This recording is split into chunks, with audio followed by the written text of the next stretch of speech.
Bem, senhores, vamos para mais uma videoaula do nosso módulo de elementos de máquinas, uma perspectiva profissionalizante. Então, estamos vamos para a quarta aula agora.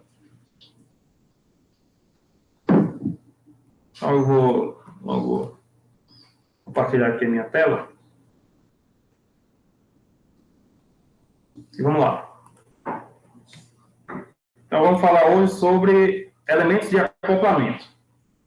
Certo? Então, o objetivo dessa aula é trazer um estudo preliminar e trivial dos principais elementos de acoplamento, sendo eles os acoplamentos e as embreagens. Certo? Então, o acoplamento é um elemento de máquina que transmite momentos de rotação segundo os princípios de forma e de atrito. Emprega-se o acoplamento quando se deseja transmitir um momento de rotação de um eixo motor a outro elemento de máquina situado coaxialmente a ele. Lembrando que essa palavra coaxialmente é muito importante. Por quê? Porque se não tivesse essa palavra, o sistema correia-polia seria um acoplamento. Certo? Por quê? Porque ele também não transmite momento de rotação. Então, como tem essa palavra coaxial, ele tem que ser coaxial, ou seja, o mesmo eixo, no mesmo sentido. Certo? Senão, se fosse de eixos diferentes, seria um elemento de transmissão, né? Que a gente já viu, na verdade. Que a gente já viu. Então, como é coaxial a ele, né? Então, ele é um elemento de acoplamento. Então, as principais classificações dos acoplamentos, né? Então, nós temos acoplamentos permanentes rígidos, certo? Então, são os mais empregados, são de luvas de união, que devem ser construídas de modo que não apresentem saliências ou que estas estejam totalmente cobertas, para evitar acidentes. Para a transmissão de grandes potências, usam-se os acoplamentos de disco ou os de pratos, os quais têm as superfícies de contato lisas ou arredondadas. O eixo de acoplamento rígido devem ser alinhados precisamente, pois esses elementos não conseguem compensar eventuais desalinhamentos ou flutuações. Então, a gente já vê aí que o acoplamento rígido ele garante uma melhor transmissão, vamos dizer assim, da rotação, do momento. Porém, como eles são rígidos, eles não possibilitam um certo desalinhamento ou flutuação dos eixos, né? E aí você tem os permanentes flexíveis, que esse sim já garante um certo desalinhamento. Porém, ele perde em rendimento de transmissão, né? Então, esses elementos são empregados para tornar mais suaves a transmissão de movimento em árvores que tenham movimentos bruscos, e quando não se pode garantir um perfeito alinhamento entre as árvores. Os acoplamentos flexíveis são constituídos em forma articulada, em forma elástica ou em forma articulada e elástica.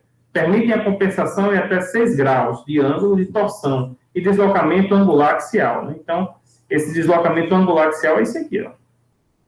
Certo? É em ângulo. E aqui você tem um deslocamento axial linear, certo? Então, isso é melhor descrito quando a gente estuda alinhamento de máquinas, no qual é importante você fazer alinhamento de máquinas sempre quando trabalhar com acoplamento. É até uma videoaula que eu posso estar fazendo também, né? Bem pensado. Vamos falar um pouco sobre alinhamento. E aí você tem um acoplamento elástico de pinos. Então, os elementos transmissores são pinos de aço com mangas de borracha, né? Então, você tem aqui, ó, esses pinos de aço aqui, e aqui você tem as borrachas, né, flexíveis, justamente para trabalhar como um amortecedor, né, do movimento. Aqui você tem um acoplamento Perflex, certo? Que ele tem esse amortecedor de borracha aqui, tá vendo? É como se fosse um balão de borracha. E ele garante um certo desalinhamento, dependendo do... Os discos de acoplamento são unidos perfeitamente por uma ligação de borracha, apertadas por anéis de pressão. E aí você tem um acoplamento elástico de gases, aqui são bastante usados, principalmente em bombas centrífugas que trabalham com menor torque, né? Tem menor potência. Essa potência pode ser transformada ou em torque, em rotação, né? Como a gente... como vai ser descrito depois em outros procedimentos de máquinas, principalmente voltado para o técnico, né? Então, as garras constituídas por tacos de borracha encaixam-se nas aberturas do contradisco e transmitem um momento de rotação, né? E aí você tem um acoplamento de fitas de elásticos de fita de aço, consiste em 2 cubos providos de flanges ranhuradas, onde está montada uma grade elástica que liga os cubos, né? Então, essa grade aqui. O conjunto está alojado em 2 tampas providas de junta de encosto e de retentor elástico junto ao cubo, né? Todo o espaço entre os cubos e as tampas é preenchido com graxa. Então, o cubo é tudo isso aqui, ó, certo? E dentro do cubo tá essas grades aqui, que são preenchidas com graxa, né? E aí você tem um acoplamento de dentes arqueados. Então, os dentes possuem uma forma ligeiramente curvada no sentido axial, que permite até 3 graus de desalinhamento angular. O anel dentado possui 2 carreiras de dentes que são separadas por uma saliência central, né? Então, tá aqui, ó. Então, tenho 2 engrenagens machos e uma fêmea, né? Que acaba sendo 2, certo? E eles são ligeiramente curvados para garantir esse desalinhamento angular. Aí você tem o acoplamento flexível Roldan, que permite a ligação de árvores com desalinhamento paralelo. Quando a peça central é montada, seus ressaltos se encaixam nos rasgos da peça conectados às árvores, né? Então, esse aqui, já diferente dos dentes arqueados, já possibilita um desalinhamento linear, certo?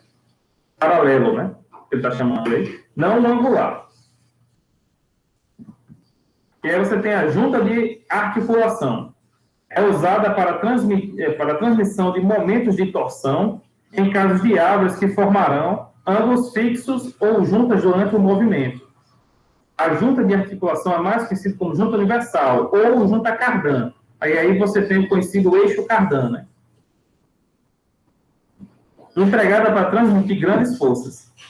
Com apenas uma junta universal, o ângulo entre as árvores não deve exceder 15 graus. Para inclinação de até 25, usa-se 2 juntas. Certo? Então, aqui é o princípio da junta articulação, do princípio da junta cardan, né? Do eixo cardan. E aí você tem a junta homocinética, certo? Aquelas que a gente tem em carros. Transmite velocidade constante e tem comando através de esferas de aço que se alojam em calha, né? Então, aqui dentro desse joelho aqui, né? Podemos dizer, a junta homocinética aparece muito com o joelho. Sendo que você, nesse caso, ele tem a rotação, né? O joelho não rotaciona. Só o joelho de Ronaldinho. Então, o formato dessas calhas permite que o plano de contato entre as esferas e as calhas dividida, sempre o ângulo das árvores em 2 partes iguais. Essa posição do plano de contato é que possibilita a transmissão constante da velocidade, né? Então, bastante comum. Todo carro tem uma junta homocinética dessa. Sei, né? Estou generalizando. A maioria, né? Até porque eu não conheço todos os carros. E aí nós temos as embreagens, né? Que também pode ser chamado acoplamento móvel. As embreagens, conforme o tipo, podem ser acionadas durante o movimento da máquina ou com ela parada. As formas mais comuns das embreagens acionadas em repouso são o acoplamento de garras e o acoplamento de dentes. Geralmente, esses acoplamentos são usados em aventais e caixas de engrenagens, de máquinas ferramentas convencionais, né? Então, essa parte de embreagem é uma parte bem básica, né, do nosso curso profissionalizante, porque se a gente for falar de embreagem aqui, e o sistema de embreagem automotivo, a gente tem que fazer uma aula só para isso, certo? O sistema de marcha, né, o sistema de embreagem automotivo. Então, aqui nós temos o sistema de embreagem, do qual a gente tem essa haste, que ela é quem comanda o engate ou não, né, ou o desengate do acoplamento. Por isso que a embreagem também pode ser considerada um acoplamento móvel. Embreagem de disco consiste em anéis planos apertados contra um disco feito de material com alto coeficiente de atrito para evitar o escorregamento quando a potência é transmitida. Embreagem cônica possui 2 superfícies de fricções cônicas, uma das quais pode ser revestida com um material de alto coeficiente de atrito. Lembrar que embreagem não é freio, certo? Então, a gente está falando aqui de um material de alto coeficiente de atrito, isso, aquilo. A embreagem, ela vai engatar para transmitir o movimento. O freio não, o freio você engata para frear, para reduzir, né? Para gerar uma resistência ao movimento. Então, são duas coisas totalmente diferentes. Embreagem centrífuga é utilizado quando o engape de uma árvore motora deve ocorrer progressivamente a uma rotação pré-determinada, né? Então, aqui você já tem um sistema de sapato, é muito parecido com um freio de moto, né? Um sistema de frenagem de moto, mas não é um sistema de embreagem. Certo? Ou seja, a uma determinada rotação, ele consegue, a partir da força centrífuga, ele consegue alterar ou acoplar o sistema, né?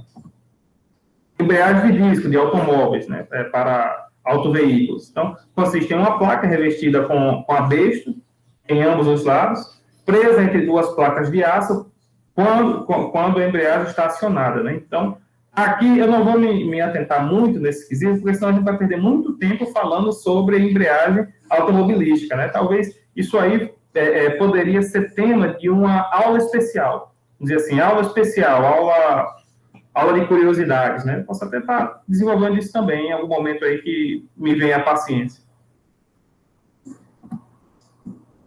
Embreagem de disco para máquinas. Então, a cobertura e o cubo têm rasos para adaptação das lamelas de aço temperada, né? Então, você tem aqui as lamelas de aço temperada, certo? O guia de engate, ó, a alavanca angular, e você engata a partir dessa alavanca, certo? O cubo posterior com o cubo de engate. Embreagem de escoras. São pequenas escoras que estão situadas no interior do acoplamento, fazendo a ligação entre as árvores, né? Então, essas escoras aqui, ela vai se interligar como se fossem engrenagens, né? Certo? E aí ela gera como se fosse uma turbina, né? Aparenta, assim, ter uma ideia de turbina, essas escoras, né? Que ela, ao tocar no outro eixo, né? Ela transmite esse movimento. Então, é mais ou menos... opa, falta essa aqui, embreagem seca, né? É um tipo de embreagem centrífuga em que partículas de metal, como granular de aço, são compactadas sob a ação de uma força centrífuga, reproduzida pela rotação, né? Isso aí eu nunca vi, esse tipo de embreagem. Embreagem de roda livre ou unidirecional. Cada rolete está localizado a um espaço em forma de cunha entre as árvores internas e externas, né? Então, aqui está o desenho. Você vê que aqui você tem um sistema de mola, uma esfera, certo? Também não conheço, assim, não tenho propriedade para estar falando desse tipo de embreagem. Só conheço, assim, de forma